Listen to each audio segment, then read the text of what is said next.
The lighthouse keeper's secret. The wind howled against the cliffs as Maura approached the old lighthouse. It had been abandoned for decades, yet tonight it seemed alive, a beacon flickering faintly in the storm. She had always been drawn to mysteries, and the rumors about the lighthouse were too irresistible to ignore. They said that the last keeper, a man named Elias, disappeared without a trace on a night much like this one.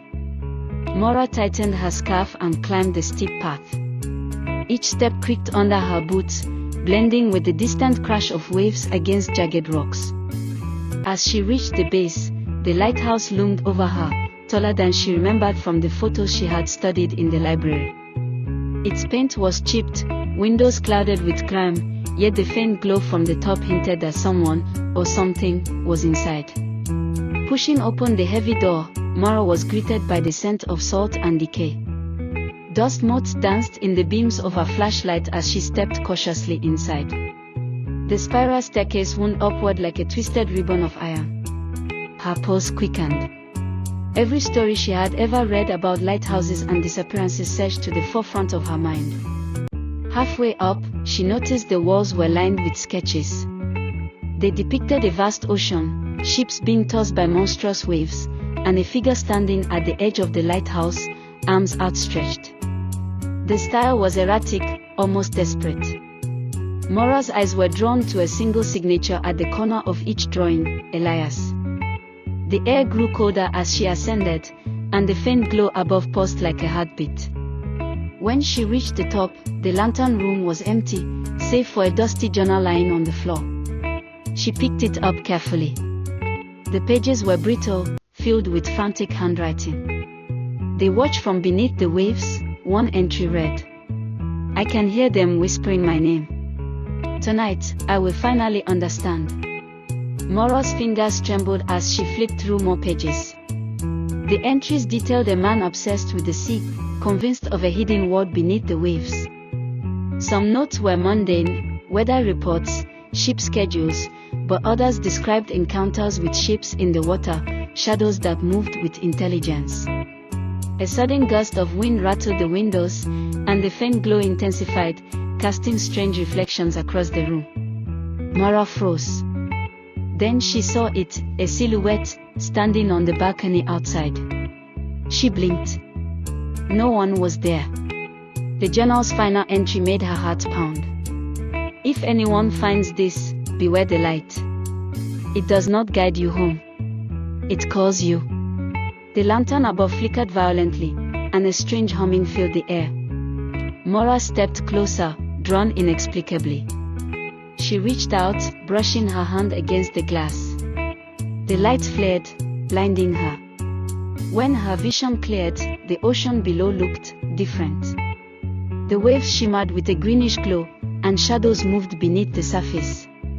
Shapes, enormous and impossible, glided just below the cresting waters. Maura's breath caught. The stories in the journal weren't hallucinations, they were warnings. Suddenly, a voice whispered in the wind, barely audible over the storm. "Maura." She spun around, but the room was empty. Her heart raced. The balcony door banged against the wall, and instinctively, she stepped outside. The wind was fierce, nearly knocking her off balance, but the glow from the ocean pulled her in. A massive figure breached the surface. It had eyes that reflected the light like molten silver, and its tentacles spread across the waves like serpents. Maura stumbled backward, horrified, yet fascinated. The creature spoke in a voice that reverberated in her chest rather than her ears. "He called us. We came. And now you will understand." Before she could react, the light of the lighthouse intensified, encasing her in brilliance.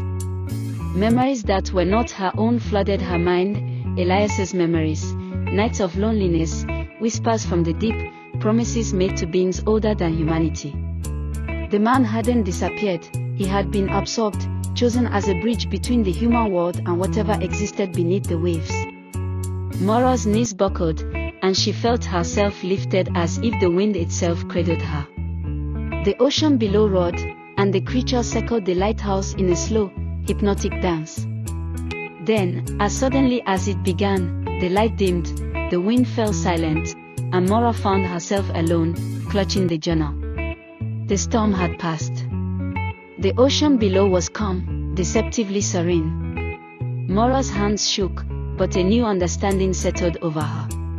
She now knew the truth. The world was larger than she had ever imagined, and some secrets were meant to be touched only briefly, before they retreated back into darkness. Back in town, people asked if she had seen the lighthouse that night. She nodded, smiling faintly, and said, "It's not just a lighthouse. It's a door." But here came the twist. As Maura turned away, she noticed something strange in her reflection in the window pane of a nearby shop. Her eyes were no longer brown, they glowed faintly silver. And when she blinked, the reflection of the ocean in her eyes shimmered with green, the same unnatural glow she had seen from the lighthouse. Maura realized, with a chilling certainty, that she had not merely witnessed Elisa's fate. She had become part of it. Somewhere beneath the waves, the creatures now knew she existed. And the lighthouse, still standing on the cliffs, would call again, this time.